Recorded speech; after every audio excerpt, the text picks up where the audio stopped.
The look on his face was a priceless cocktail of shock, horror, and a strange, grudging respect. "You need to be arrested," he said. But he was smiling, a wide, genuine smile that made her own stomach do a little flip-flop that had nothing to do with the near-death experience. The date, against all odds, was a success. He was intrigued by her audacity, her willingness to embrace the chaos, her complete and utter lack of self-preservation. He asked for her number, and to her own surprise, she gave it to him. She returned home, bruised, exhilarated, and smelling faintly of gasoline, to a full-scale interrogation from her family. "So you liked him?" Pumpkin asked, her eyes gleaming with the light of a successful, if slightly reckless, matchmaker. "Yes," June admitted, a small, genuine smile on her face. Just then, her phone rang. It was him. A wave of giddy teenage excitement washed over her. Maybe, just maybe, this dating thing wouldn't be so bad after all. The ghost of boyfriends passed, the ones who had left, the ones who had cheated, the ones who thought synergy was an appropriate first-date topic seemed, for a fleeting moment, to recede into the shadows.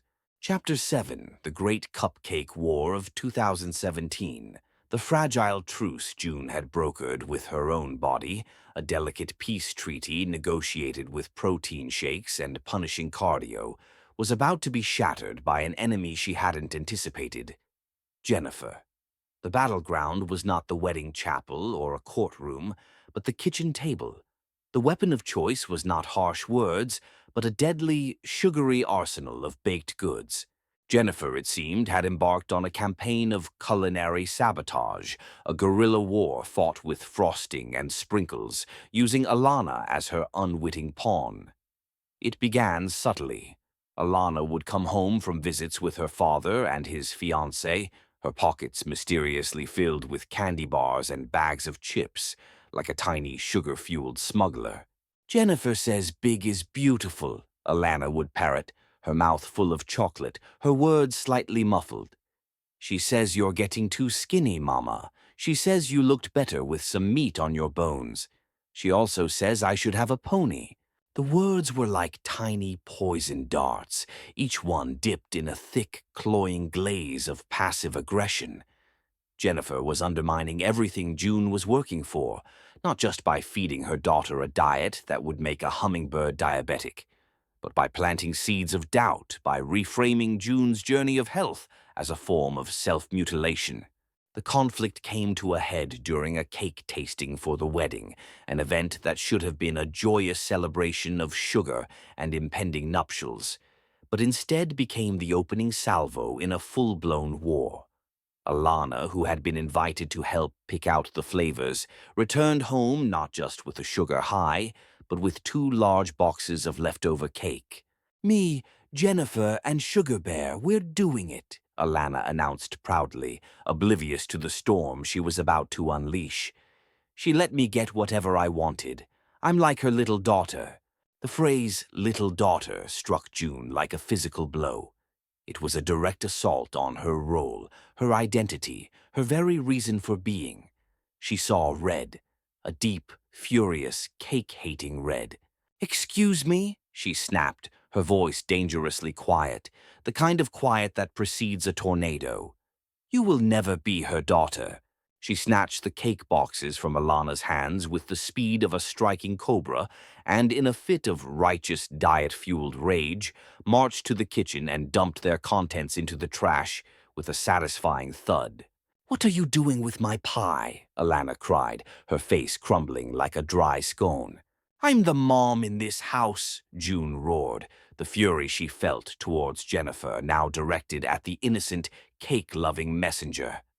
"And in this house we do not consort with the enemy's confections." The incident left a bitter taste in her mouth, one that had nothing to do with the discarded cake. She was losing control. Her emotions were a raw, exposed nerve, and Jennifer, the master saboteur, knew exactly where to press. The stress began to take its toll.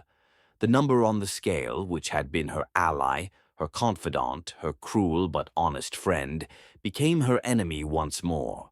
It stalled then, to her horror, began to creep upwards, a slow, mocking ascent. The 100-pound goal, which had seemed difficult but achievable, now felt like a cruel joke, a finish line that kept moving further away. Her clandestine car rides, with the workout app dutifully logging her runs, were no longer enough. Her secret was discovered by Natasha, who, upon reviewing the data from her ivory tower in LA, noticed a few red flags. The app doesn't just track the distance she goes, Natasha explained to a furious Gina over the phone, her voice dripping with condescension. It also tracks the speed. You don't run a 4-minute mile. Unless you've suddenly developed the powers of a cheetah, you've been driving. The jig was up. The cheating had been exposed. The brilliant, foolproof plan had been foiled by basic mathematics, and the consequences were immediate. Gina, not one for half measures, decided that what June needed was a local trainer, someone who could be there, in her face, every single day, a human ankle monitor. Enter Kenya Crooks. If Natasha was the serene, disciplined architect of a new body, Kenya was the flamboyant, over-the-top, screaming-in-your-face demolition crew sent to tear down the old one. He arrived at her house at 7 in the morning, a whirlwind of boundless energy, neon-colored spandex, and motivational slogans that sounded like they'd been rejected from a Hallmark card.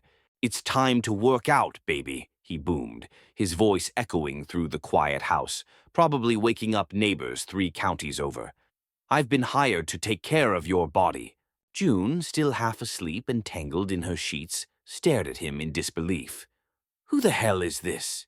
And why is he so shiny?" "My name is Kenya Crooks, the world's greatest weight loss expert," he announced, striking a pose that was both physically impossible and deeply unsettling. "I'm kind of like the guy who makes everybody finer and sexier. I'm about to take you to a new level, baby, a new level." Kenya was a human exclamation point, a force of personality so overwhelming that it was impossible to resist. He was ridiculous, he was insane, and he was, to June's horror, exactly what she needed. He didn't just tell her to work out, he made it a spectacle. He had her crawling on all fours like an overgrown baby. He had her jumping rope with the grace of a baby elephant in moon boots. He had her punching pads with a ferocity she didn't know she possessed. "Find your inner Rocky Balboa," he would shout, his energy as infectious as it was exhausting. He was also perceptive. He saw through her excuses, her deflections, her emotional walls.